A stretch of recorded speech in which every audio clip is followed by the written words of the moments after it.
everyone. I'm Marion Short, the CEO of the Engagement Institute, and welcome to the April 2026 Advocacy Update.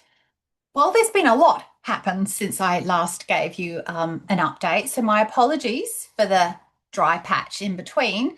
But we have kicked off the year with 6 submissions.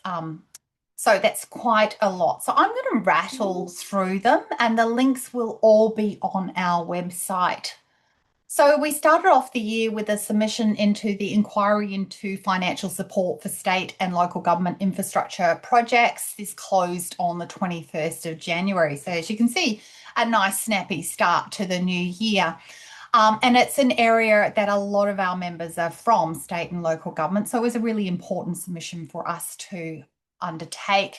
There were 3 core recommendations from the Engagement Institute. We wanted to see Commonwealth funding for infrastructure projects require reporting on community engagement strategy and plans, with engagement integrated into strategic project planning and decision making. So that was number 1. We want to see, and this will be no surprise to our members, senior strategic engagement professionals included as technical experts on advisory boards. It's one of our clear policy calls to action, and if you can only do one thing, do that one thing. And then, of course, the third one was the Commonwealth should require independent certification, such as the EngageMark online certification and maturity assessment tool launched by the Engagement Institute, to ensure that funded proponents demonstrate organisational commitment and maturity in community engagement practice. So they were the 3 core recommendations from that. And those themes will flow through into our other submissions as well. So I won't, if I do come to those, I won't go into all of the detail. We then, in late January, sent off a submission for the 2026-27 pre-budget submission with 4 key recommendations. We want to see a consistent framework for engagement for the Australian Public Service and Australian government policies, legislation and guidelines. We want to see improved project outcomes by including requirements for engagement in legislation, guidelines, the national partnership agreements, and all Commonwealth funding agreements. The engagement professionals again, and that the Australian government should require the independent certification, aka EngageMark again. Another really important one close to our members' hearts is in February, the inquiry into local government funding and fiscal sustainability. Here we addressed several of the terms of reference and made 3 key recommendations. We would like to see Commonwealth funding frameworks include dedicated recurrent funding to build and maintain local government community engagement capability, including workforce development, professional training, and organisational systems that support high quality, inclusive engagement practice. We want to see Commonwealth funding for local government include dedicated funding for community engagement as an integral component of project delivery, alongside requirements to report on engagement strategy and activities, and elevate engagement to a strategic level by embedding engagement professionals as technical experts again. The Future Made in Australia program community benefits principles. We address the community benefit principles 3 and 4 collectively, with 5 recommendations here. Ensure a strategic approach to engagement, requiring proponents to demonstrate how engagement will shape decision making. Really close alignment to our core values, no surprise to any of our members there. A minimum requirement for 3.1 should include how the proponent has undertaken meaningful engagement, as well as identification of key stakeholder groups impacted by the projects, such as First Nation groups and traditional owners. And the threshold requirements for both 3.4 and 4.3 should include the requirement for proponents to develop a strategic stakeholder engagement plan, identifying the role of community in decision making. and it should be embedded into broader project planning, identifying how and when community will help shape project decisions. Now, all of this, of course, is fairly standard requests for you. I realise that, but we continue to advocate for them because we want to see us shift the dial in Australia and New Zealand on what engagement standards and practices look like.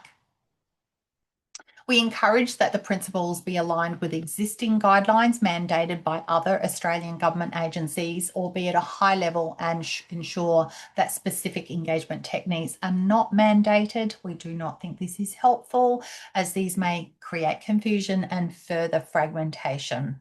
And number 5 was appointing engagement professionals as a technical expert. Just a note on that fragmentation. There is consistently high levels of fragmentation in terms of guidelines, standards, contract conditions for you all to work through and with, which is confusing, is adding unnecessary complexity and time and cost to projects. So we're very aware of this, and we're trying to address it through our submissions. Over in Western Australia, there was the opportunity to make a submission into factors shaping social licence and economic development outcomes in critical mineral projects across Australia. And we made 7 recommendations. They're very consistent with the recommendations that I've gone through with you already today, so I won't repeat them, but please do have a look at the submission on the website. We do also request in that submission to improve the coordination of engagement standards and efforts between jurisdictions. Again, that inconsistency issue that we're facing. Over in New Zealand, we made a submission into the Planning Bill and the Natural Environment Bill, which included input from our New Zealand directors. Thank you very much, ladies, and also to our New Zealand representative on our Advocacy Committee, Julie Boucher, with 3 core recommendations. They're, again, very much in line with the recommendations in our other submissions. So that was a big kickoff to the year, and I feel like I've been talking a long time already. We do have a list of future submissions. So there's currently an inquiry underway into racism, hate and violence directed at Aboriginal and Torres Strait Islander peoples. This closes on the 1st of May. We are working with our Aboriginal and Torres Strait Islander Cultural Advisory Group on that submission, and we're very grateful for their input into that. In New South Wales, there is the proposed statewide community participation plan, which closes on the 3rd of June. We've reached out to our New South Wales-based fellows, and any of you that are listening from New South Wales, if you have, if your organisation is making a submission or you have some thoughts on the submission, please do feel free to share them with me. We'd be very interested in them. And then, of course, there's the Environment Protection and Biodiversity Conservation Act reform. A possible submission if this goes to a Senate inquiry as expected, but that one's a watch this space at this time. I'm very grateful to the support I received from Louise Crossman, who's our Government Relations Advisor in undertaking all of these submissions. There's some great new resources. So we are in the process of working on a new thought leadership report, and we're expecting to engage our members with it soon because it will be a position report on engagement timeframes. The working title at the moment is Time Well Spent, Exploring the Impact of Engagement Timeframes. From that position report, we do we'll then move to a policy document which we're hoping to launch sort of July, August. So your input into the position report will help shape the policy from the Engagement Institute. So that will join our inclusive and accessible engagement policy. So if you haven't already checked that one out, do check it out on our website. And thank you to those organisations who have already referenced it or embedded it into their engagement policies and plans. Thank you for that. Some guidelines. We launched the Aboriginal and Torres Strait Islander engagement guidelines in March. So a massive thank you to Curajo Consulting and to our Aboriginal and Torres Strait Islander Culture Advisory Group for their wise guidance and advice in developing these guidelines. They are very much a living document and a valuable resource for our members. So the link for that will be available for you. The next thing that we're doing is actually bringing together a resource hub for our members on Aboriginal and Torres Strait Islander useful resources. They could be case studies, guidelines, tips and tricks, all sorts of information will be available for you on that hub. And if you have something that you'd like to see shared on the hub, please, of course, share that with us. Also really delighted to see 2 long-awaited co-design practice notes launched. What is co-design and considerations for a co-design approach. Thank you so much to our research community of practice for leading this body of work, Mosaic Lab for their peer review, and our Brains Trust who always guide us on these really strategically important resources for our members. They also see an Engagement Institute definition of co-design, which is co-design is a collaborative design-led process that brings together people with lived experience, stakeholders and professional expertise to define problems and shape solutions through shared decision-making and iterative methods. We hope that this is very useful for you. We know that there has been in recent times a rise of people using the word co-design, but they're not actually talking about co-design. So we hope that these practitioner notes will be very useful for our members.